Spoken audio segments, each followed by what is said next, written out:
In a quiet American town, where everyone knew each other's names, lived Margaret, a retired schoolteacher in her 70s. She spent her days tending to her roses, writing letters to her grandchildren, and volunteering at the local library. Her husband had served in the army. He never came home from overseas. So, when a young man came to her door, wearing a worn-out uniform jacket, holding a clipboard that read, "Help Our Veterans Fund," Margaret's heart opened instantly. "We're collecting for wounded soldiers," he said softly. His voice trembled, just enough to sound real. Without hesitation, Margaret wrote a check for $500. "It's not much," she said with a smile, "but I hope it helps." He nodded, smiled gratefully, and walked away down the street.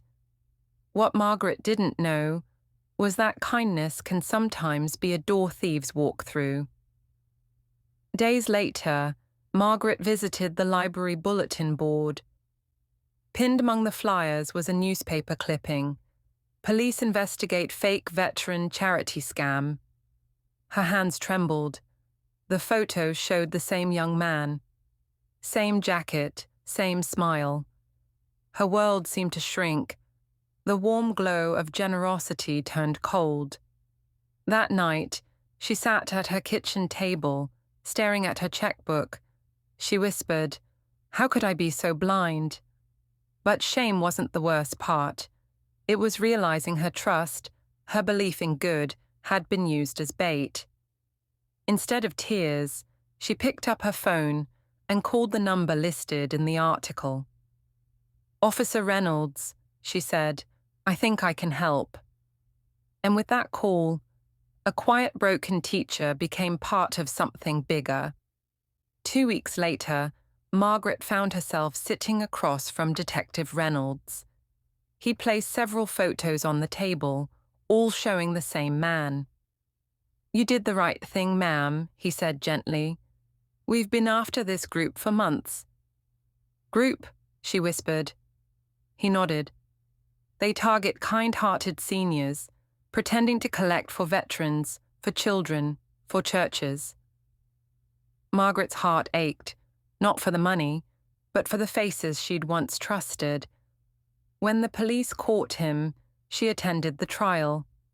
The man wouldn't meet her eyes until the verdict was read. As he was led away, he turned and whispered, "I'm sorry. My father was a real soldier. I lost my way." Margaret didn't hate him anymore. She pitied him, because his lie had stolen more than money. It had stolen his soul. Months later, the community built a real veterans fund. This time, led by Margaret herself.